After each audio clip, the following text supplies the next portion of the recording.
Assalamualaikum warahmatullahi wabarakatuh. Bismillahirrahmanirrahim. Alhamdulillahirabbil alamin. Wa bihi nasta'in ala umuri dunya waddin, wassalatu wassalamu ala asyrafil anbiya'i wal mursalin wa ala alihi wa sahbihi wa man sara ala nahjihi bi ihsanin ila yaumil wa ba'd. Allahumma inna nas'aluka ilman nafi'an wa na'udzubika min ilmin la yanfa'. Hadirin Allah muliakan, alhamdulillah kita panjatkan puji dan syukur kita kepada Allah Subhanahu wa taala atas segala nikmat dan karunia yang Allah senantiasa berikan kepada kita. Nikmat yang gak bisa kita hitung. Setiap hari itu ada nikmat dan nikmat dan nikmat dan nikmat dari Allah. Dan Allah minta kita bersyukur. La in syakartum la azidannakum, jika kalian bersyukur aku akan tambah. Jadi Allah minta kita bersyukur untuk mendapatkan tambahan berbagai macam kenikmatan. Tapi yang menggelitik itu kita bukannya bersyukur tapi menuntut. Jadi udah dada sesek, sebel, kesel, dan nikmatnya nggak nambah-nambah juga gitu loh. Karena salah pola. Kalau kita ingin dapat tambahan nikmat tanpa henti, maka la in syakartum la azidannakum. Jika kalian bersyukur, aku akan tambah nikmat tersebut. Wala in kafartum inna adzabi lasyadid. Kalau kalian kufur nikmat nggak bersyukur, jadi hobi nuntut tapi nggak bersyukur, inna adzabi lasyadid, azabku sangat pedih. Jadi fokus bersyukur, fokus bersyukur. Hadirin Allah muliakan, dan kita harus minta pertolongan agar Allah berikan kita ilmu yang bermanfaat. Agar Allah berikan kita ilmu yang bermanfaat.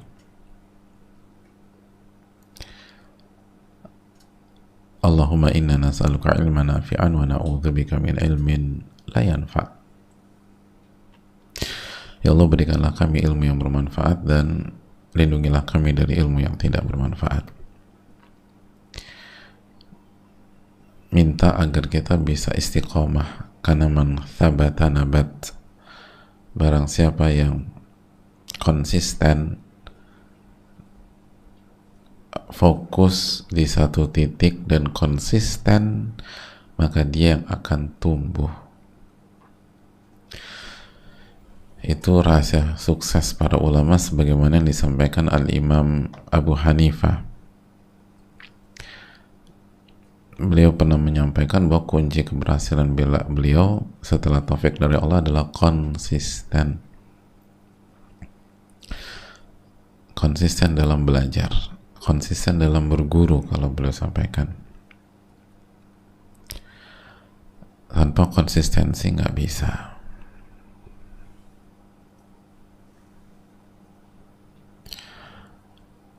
Hadirin yang Allah muliakan, maka minta pertolongan sama Allah. Gimana caranya tuh kita minta sama Allah biar misalnya kita menyelesaikan Riyadhus Shalihin misalnya. Karena menyelesaikan kitab ini tuh nggak mudah. Bukan karena materinya. Materinya insya Allah termasuk buku-buku untuk dasar. Bukan buku-buku yang jelimet gitu ya, seperti Rodatun Nadhir, Al-Mustasfa, Darut Ta'arud, dan lain-lain sebagainya. Riyadhus Shalihin bukan karakternya demikian. Tapi justru kesulitan terbesar adalah pada konsistensi. Kesulitan terbesar itu ada pada istiqomah. Dan itu kunci keberhasilan. Man thabata nabat. Barang siapa yang konsisten, dia akan tumbuh, dia akan berkembang, dia akan berubah. Gitu loh. Kapan tubuh kita berubah bentuknya? Ketika kita konsisten olahraga, maka tubuh kita akan berubah. Kapan tubuh kita berubah? Pada saat kita konsisten makan 3 piring. Gitu. Kalau cuma sekali makan 5 piring mah nggak berubah itu, Bu. Tapi kalau dalam 6 bulan tuh 3 piring, itu berubah tubuh kita. Sebaliknya juga demikian. Jadi kunci perubahan itu konsistensi. Konsisten. Dan jangan sumbu pendek. Jangan buru-buru ingin dapatkan hasil. Sabar aja dulu, sabar, dan seterusnya. Itu yang harus kita tekankan terus.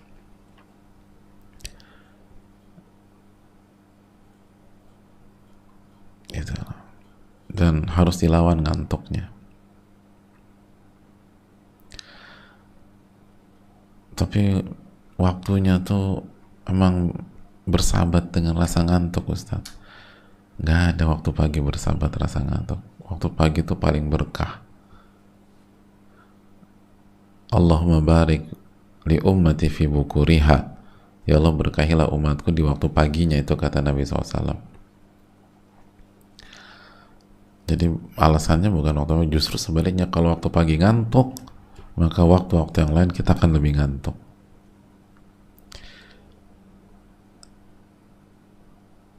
Jadi kalau waktu pagi aja udah lemas gitu ya, ini bukan waktu pagi, ini gangguan syaitan, hadirin. Ini bukan waktu pagi, ini kita lupa zikir pagi gitu. Makanya di antara zikir pagi apa? Allahumma bika asbahna wa bika amsayna wa bika nahya wa bika namut wa ilaikan nusyur. Allahumma bika asbahna, ya Allah, kita nih masuk waktu pagi dengan pertolonganmu ya Allah, gitu. Ini lupa minta tolong kita masuk waktu pagi.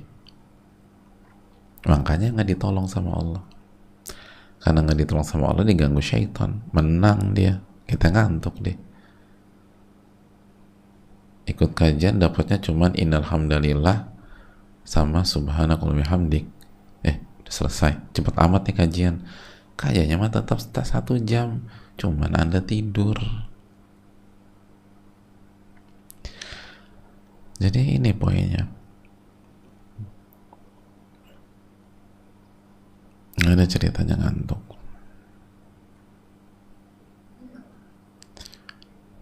Gitu hadirin. Dan kalau ngantuk itu yang harus pertama kali kita evaluasi rasa cinta. Bukan kurang tidur, rasa cinta.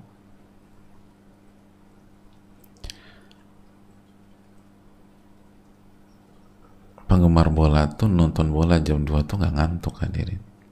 Itu jam 2, bukan jam 5. Kenapa? Cinta sama sepak bola. Jadi kalau aduh ngantuk nih, itu bukan, itu coba pertama kali itu rasa cinta, coba dicek. Terus dosa kita.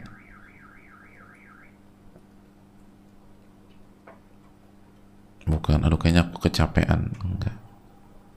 Rasa cinta. Allah Ta'ala alam bisawab.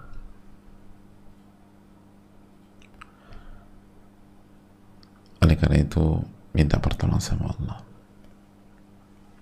Hadirin Allah muliakan, perkuat syahadatain kita. Jaga la ilaha illallah, ikuti Nabi kita sallallahu alaihi wasallam, dan perbanyak salawat dan salam kepada beliau. Allahumma salli wa sallim wa barik wa an'im ala nabiyina wa rasulina Muhammadin wa ala alihi wa sahbihi ajma'in. Kita kembali bersama Al-Imam An-Nawawi Yahya bin Sharaf bin Murri Abu Zakaria. Semoga Allah merahmati beliau, orang tua beliau, keluarga beliau, dan semoga Allah merahmati kita semua, jamaah dan seluruh kaum muslimin dimanapun berada. Amin ya rabbal alamin. Kita masuk ke materi kita, Riyadhus Shalihin, bersama Al-Imam An-Nawawi, dan bersama hadis apa hadirin? Hadis Hudzaifah. Hadis Hudzaifah radhiyallahu taala anhu. Hadirin Allah muliakan,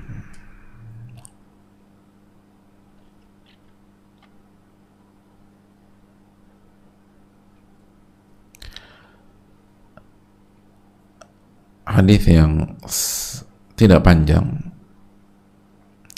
tapi syarat akan makna.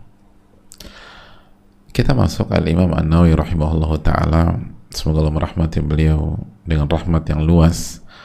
Beliau menyampaikan rahimahullah an Hudzaifah radhiyallahu ta'ala anhu anna an-nabiy sallallahu alaihi wasallam qala, bahwa Rasulullah sallallahu alaihi wasallam bersabda, walladzi nafsi biyadihi, demi Allah yang jiwaku ada di tangannya.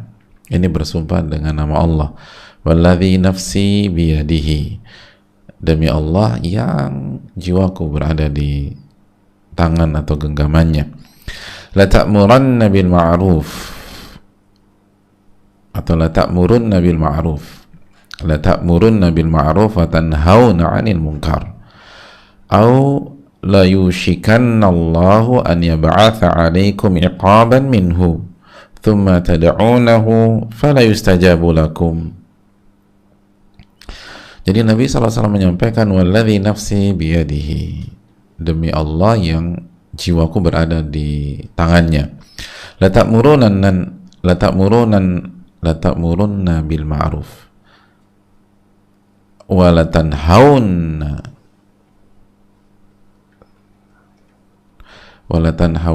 'anil munkar.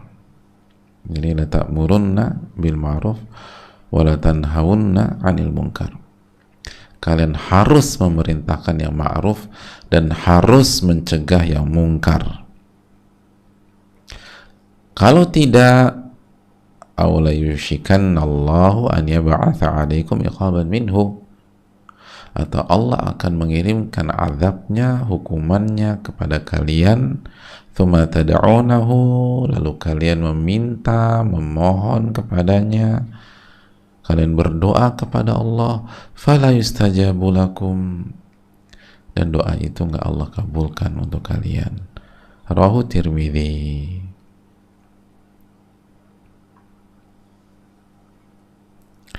Itu hadirin. Sekali lagi, demi Allah yang jiwaku berada di tangannya. La ta'murunna bil ma'ruf, la ta'murunna bil ma'ruf wa la tanhawunna 'anil munkar. La ta'murunna bil ma'ruf, kalian harus mengajak pada yang ma'ruf. Wa la tanhawunna 'anil munkar, dan kalian harus mencegah yang mungkar. Aw la yushikanna Allah, atau Allah akan mengirimkan hukuman, siksa kepada kalian, lalu kalian berdoa kepada Allah, lalu doa kalian nggak diijabah sama Allah. La ta'murunna bil ma'ruf, kalian harus mengajak kepada yang baik. Hadirin Allah muliakan,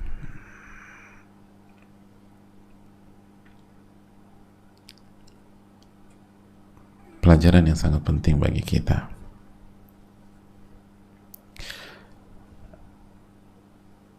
Pelajaran yang pertama, hadis ini menjelaskan kepada kita bagaimana Nabi SAW memerintahkan kita amar ma'ruf nahi mungkar. Dan telah kita jelaskan amar ma'ruf nahi mungkar adalah sebuah amalan yang hukumnya fardu kifayah. Jadi harus ada yang mengajak yang ma'ruf dan mencegah kemungkaran.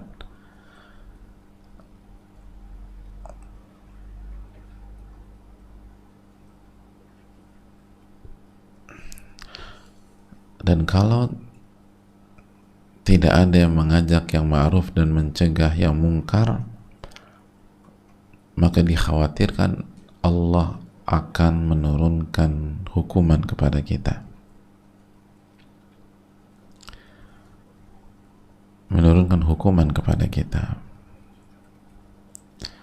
Oleh karena itu harus ada. Dan kalau saudara kita melakukan hal tersebut, kita harus banyak-banyak bersyukur, mendoakan mereka. Kenapa? Karena dengan mereka melakukan amar ma'ruf nahi mungkar, itulah sebab Allah tidak menurunkan bala atau iqab kepada kita. Jadi ketika saudara-saudara kita misalnya melakukan amar ma'ruf nahi mungkar, tentu saja dengan menjaga rambu-rambunya, nggak ngasal. Kita udah jelaskan hikmah, lemah lembut, dan seterusnya. Maka kita nih bersyukur dan doakan agar mereka dijaga sama Allah, istiqomah. Karena itulah sebab Allah nggak turunkan azab, nggak turunkan iqab kepada kita. Itu hal yang penting, hadirin. Pelajaran yang berikutnya, dari sini kita bisa menyadari bahwa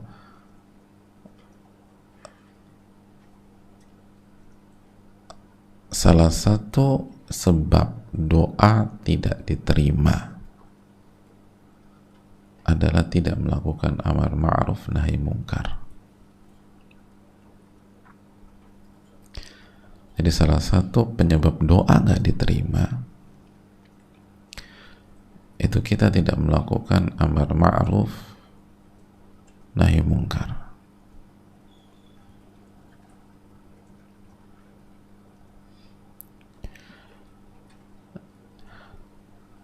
Jadi kalau kita tidak melakukan amar ma'ruf nahi mungkar di tengah-tengah rumah tangga kita, maka jangan salahkan siapa-siapa, doa kita nggak diijabah.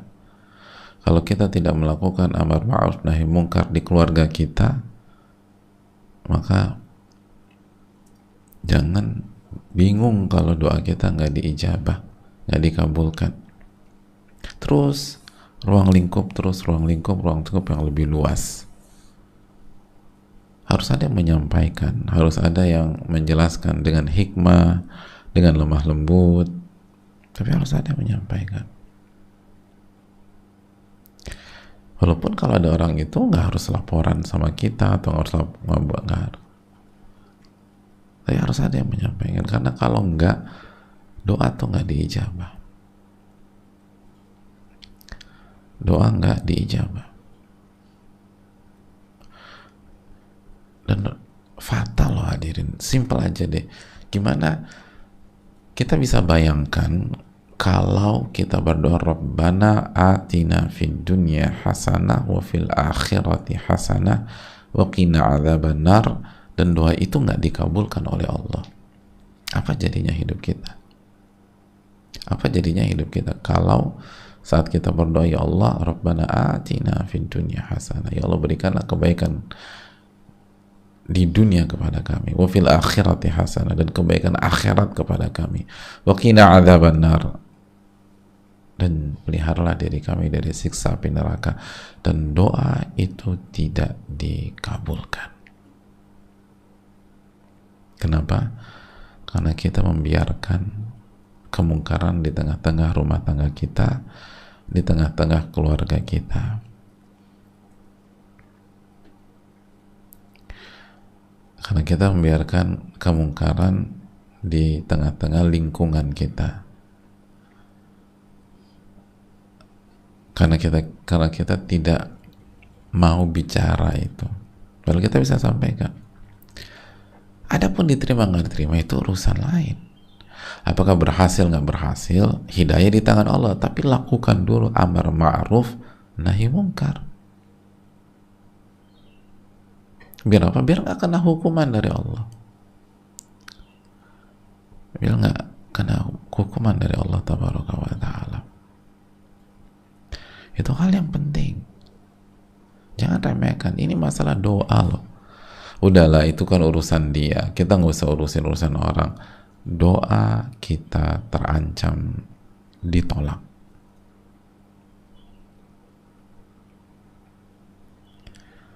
Dan itu nggak mudah. Itu nggak simple, itu nggak sederhana. Hadirin, bayangkan kita yang punya anak, lalu kita berdoa, Rabbana hablana min azwajina wa dhurriyyatina qurrata a'yun waj'alna lil muttaqina imama, dan doa itu tidak diterima oleh Allah. Kenapa? Karena kita mendiamkan dan kita tidak mengajak kepada yang baik. Kita tidak amar ma'ruf nahi munkar.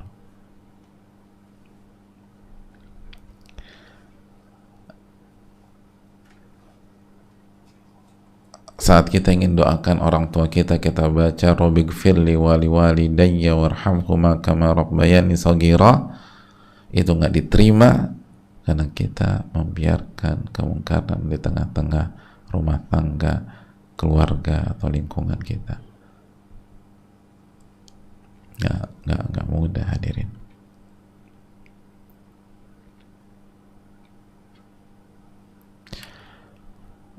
Oleh karena itu, ini yang perlu kita tanamkan dan lakukan sebagaimana yang dijelaskan Nabi SAW di hadis yang lain yang sudah kita bahas. Kita lihat bisa nggak dengan tangan kita cegah atau kita ajak. Oh, kita nggak punya kemampuan untuk melakukan itu, atau kita nggak punya kemampuan sehingga tidak ada dampak yang lebih besar. Oke, nggak bisa dengan tangan, dengan lisan. Oh, ternyata sama. Kita nggak punya kemampuan, bukan nggak mau ya, nggak punya kemampuan. Atau kalau kita sampaikan menimbulkan mudarat yang jauh lebih besar. Ya udah, dengan hati. Masa hati bisa tenang dengan itu?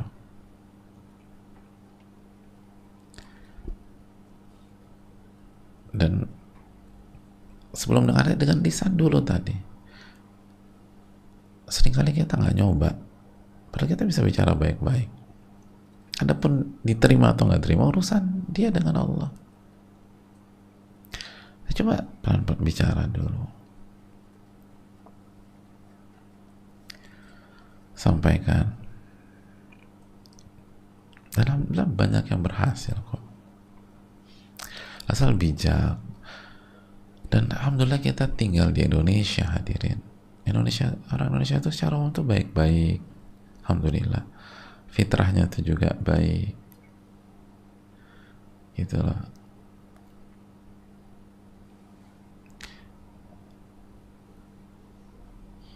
Asal disampaikan dengan cara yang hikmah. Ya ada yang nggak baik tuh ada, tapi banyak tuh yang oke kok, gitu, kooperatif.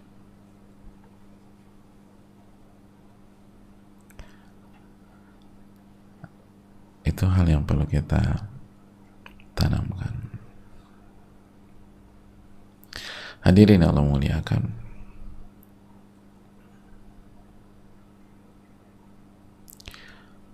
yang berikutnya kata para ulama, kenapa sih kok hukumannya serem banget, padahal kan bukan kita yang ngerjain, bukan kita yang melakukan kemungkarannya, itu orang lain. Tapi kenapa kalau kita nggak ngajak kepada kebaikan dan nggak mencegah kemungkaran kok jadi kena hukuman juga? Terus lebih parahnya lagi, doa kita nggak diijabah sama Allah Subhanahu wa Ta'ala. Hadirin yang Allah muliakan, Di antara alasannya kenapa kok akibatnya tuh menakutkan, di antara hikmah atau alasannya kata para ulama, karena kita tuh sebagai seorang hamba yang mencintai Allah harus punya perasaan ingin Allah itu ditaati oleh semua hamba-hambanya, dan gak nyaman, gak suka kalau Allah dimaksiati.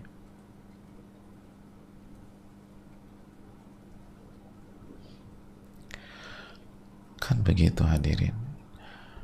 Ada banyak orang tuh pernah menyampaikan saat dia ribut sama kakaknya, sama abangnya, ketika dinasihati, kamu kenapa ribut sama abangmu, itu kan kakak, hormatilah. Ada banyak orang jawab begini nih hadirin, abang udah kelewatan, kakakku udah kelewatan. Kalau dia semena-mena sama aku nggak ada masalah, aku adik, aku ngerti, dan itu udah dari dulu. Tapi yang aku nggak terima, ibu dibentak, gitu loh. Ibu dia bentak, itu aku udah nggak bisa terima. Aku nggak bisa ngelihat ibuku dibentak sama abangku, maka aku hadapi. Pernah ketemu kasus gitu nggak? Banyak. Padahal dia nggak punya masalah sama abangnya, tapi dia nggak terima karena ibunya dibentak. Nggak bisa gitu. Nah ini Allah Subhanahu Wa Taala, Rabbul Alamin, dan Allah nggak butuh dukungan kita, tapi ini konsekuensi rasa cinta.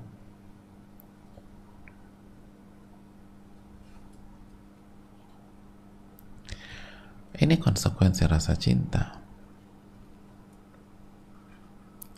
Jadi walaupun bukan urusan kita, nggak bisa, kita harus ingkari minimum dengan hati. Minimum hati nggak nyaman mengingkari, kok gini sih. Dan kita cari cara, gimana cara saya bicara sama dia. Bukan santai, tenang. Loh ini Anda loyal nggak sih sama Allah Subhanahu Wa Taala? Lalu di antara hikmahnya kata para ulama, kata Syekh Muhammad bin Shalih Al-Utsaimin, beliau mengatakan, wa an yakuna qasdu bidzalika islah akhi lal intiqam minhu wal isti'thar alaihi. Hendaknya niatnya adalah memperbaiki saudaranya, bukan balas dendam dan menjatuhkan. Poinnya adalah, kenapa hukumannya berat? Karena kita sebagai seorang mukmin dituntut oleh Allah punya hati yang senantiasa ingin kebaikan buat saudaranya, punya hati yang mentalnya itu bagaimana saudara saya baik, bagaimana orang lain baik, bagaimana memperbaiki kekurangan orang lain, meluruskan kesalahan orang lain biar dia tidak terjatuh ke dalam kesalahan dan dia bisa menjadi pribadi yang jauh lebih baik lagi. La yu'minu ahadukum hatta yuhibba li akhihi ma yuhibbuhu li nafsihi. Tidak beriman salah seorang dari kalian sampai dia menginginkan untuk saudaranya apa yang dia inginkan untuk dirinya sendiri.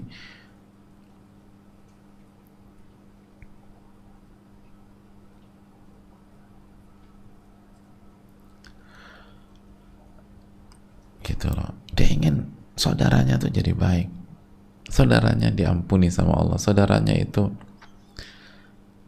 jadi orang soleh atau soleha.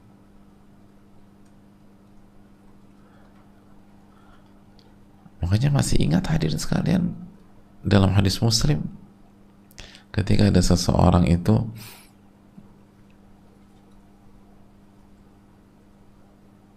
berkata ke saudaranya yang bermaksiat dalam rangka mengingkari saudaranya, dalam rangka amar ma'ruf nahi mungkar, tapi apa ucapannya? Wallahi la yaghfirullahu li fulan, atau demi Allah, Allah nggak akan ampuni dia.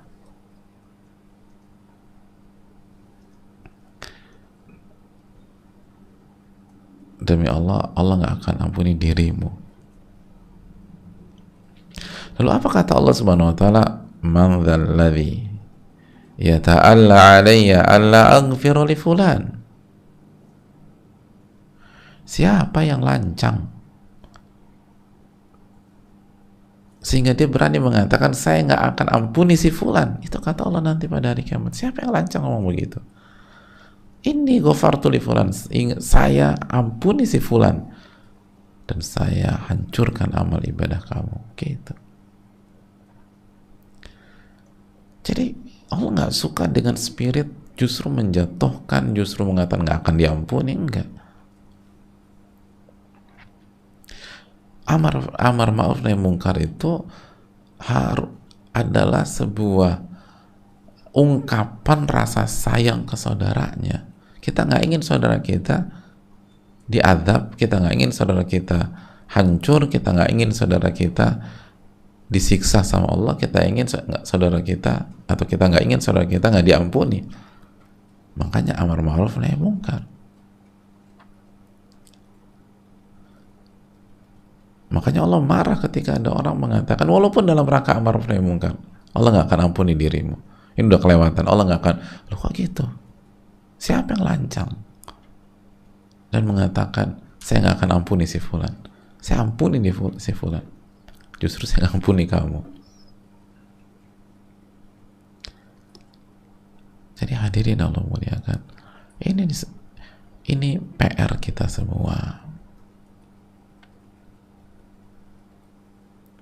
Ini PR kita semua.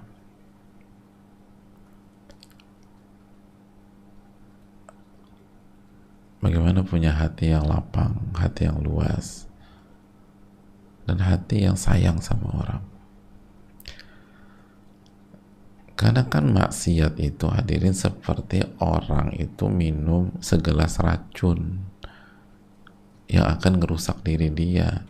Ya kita tahu itu racunnya, dicegah lah. Dicegah. Jangan kita biarkan.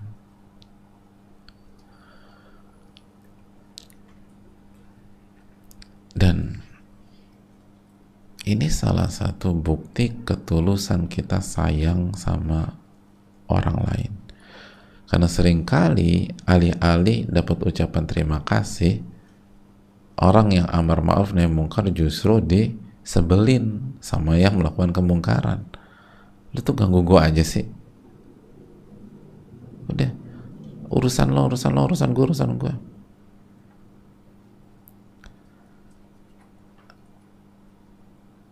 Nah, bisa nggak kita tetap menginginkan kebaikan untuk saudara kita di saat dia sebel sama kita, kesel sama kita, marah sama sikap kita?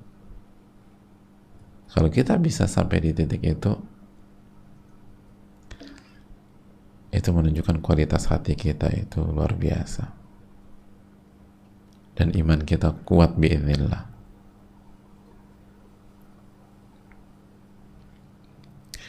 Allah ta'ala bisawab. Jadi hati-hati hadirin, jangan sampai ada hukuman dari Allah dan doa kita nggak diijabah sama Allah Subhanahu wa ta'ala. Ini bisa disampaikan, semoga bermanfaat. Wassalamualaikum warahmatullahi wabarakatuh. Kita buka sejenak sesi tanya jawab.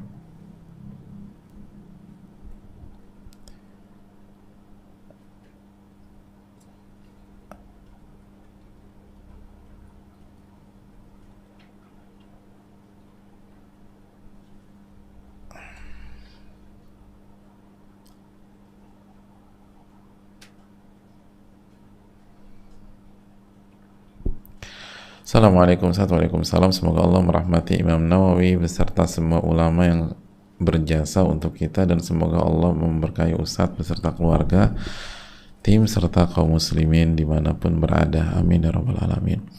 Izin bertanya Ustadz, saya sering menasihati adik saya dengan keterbatasan saya, Tapi kenapa dia malah menyerang balik saya dengan mengatakan kakak aja dulu begini dan begitu, rasanya gatal dan panas tangan dan lisan ini kalau digutukan, nyesek rasanya.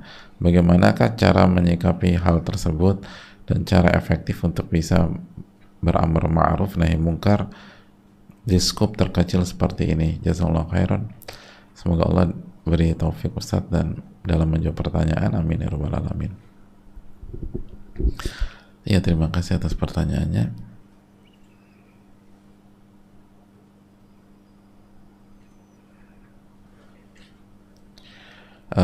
Hadirin Allah muliakan,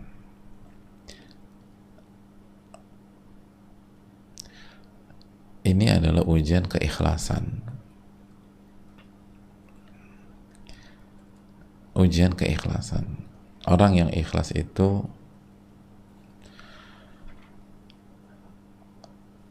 kan dia mengharapkan wajah Allah. Maka ketika dapat feedback yang negatif, tidak akan mempengaruhi dia. Tidak akan mempengaruhi dia. Karena memang bukan itu tujuannya. Dia nggak bertujuan mendapatkan feedback positif dari orang. Nggak berharap dapat reward dari orang, dapat komplimen dari orang, dapat pujian dari orang, enggak. Dia lakukan hanya agar Allah ridho sama dia, sayang sama dia. Maka ketika digitukan sama adik, dia nggak akan terpengaruh. Kata para ulama, al-mukhlis man yastawi indahu al-madi wadh-dham. Orang yang ikhlas itu bagi dia sama saja orang yang muji dan orang yang mencela. Jadi bagi orang ikhlas, dapat pujian dan celaan itu bagi dia sama saja, karena bukan itu tujuannya.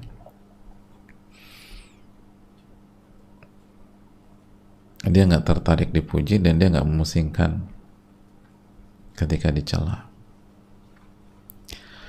Bahkan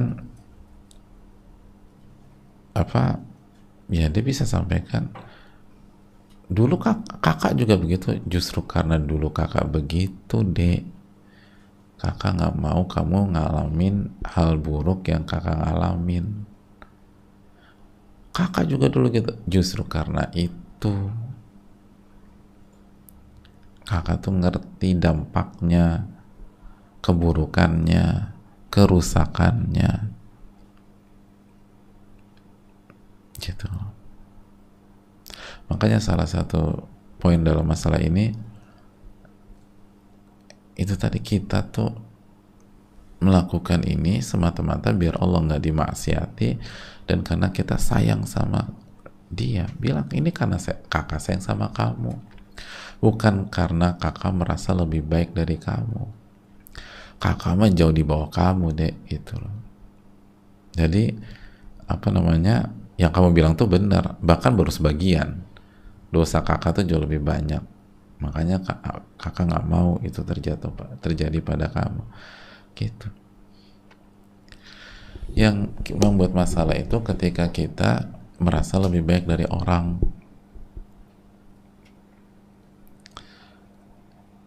Baik secara terang-terangan maupun secara samar, gitu ya. Atau kita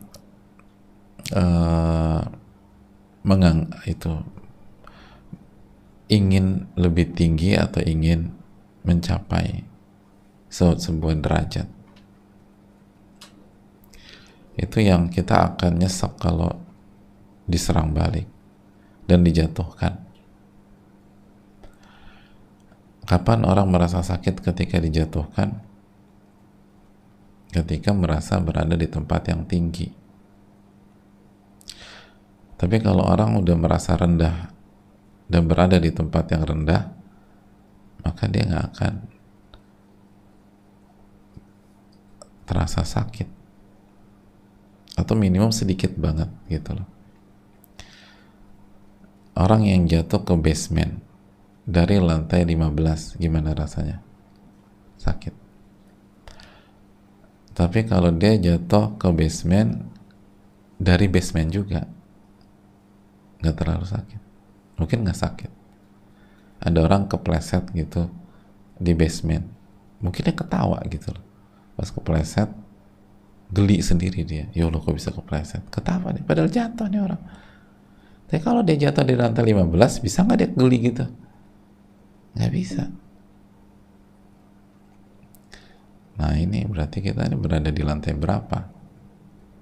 Jangan-jangan, jadi yang bikin kita sakit itu bukan bukan feedbacknya adik, bukan, tapi kita merasa tinggi sebagai kakak.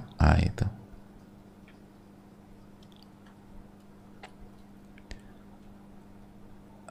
pernah Syekh Abdul Razak bin Abdul Muhsin Al-Abbad, salah satu ulama akidah di Madinah, hafizahullah, itu belum dapat laporan dari seseorang, kata orang ini, Syekh si fulan itu ngomongin hal yang buruk tentang engkau, tentang antum, tentang engkau, hal yang buruk, disebutin A, B, C misalnya gitu. Apa kata Syekh Abdul Razak? Itu aja. Iya itu. Lalu beliau mengatakan secara makna, ya, segala puji bagi Allah yang telah menutup berbagai macam aibku sehingga yang ketahuan cuman segitu. Kok bisa ada orang kayak begitu ya? Segala puji bagi Allah yang telah menutup aib-aibku sehingga yang ketahuan tuh cuman sedikit itu. Jadi kalau bahasa kita, itu mah baru sedikit kali dari dosa-dosa gue punya dosa jauh lebih banyak gitu kalau bahasa kita tuh. Kenapa bisa gitu? Karena seseorang itu merasa dirinya hamba yang rendah. Tapi kalau kita merasa diri kita tinggi, ya siap-siap aja gampang sakit hati digituin orang. Allah Ta'ala bisawab, ini yang bisa disampaikan. Jazakallahu khair. Saya rasa cukup sampai di sini, dan minta pertolongan sama Allah. Minta pertolongan sama Allah.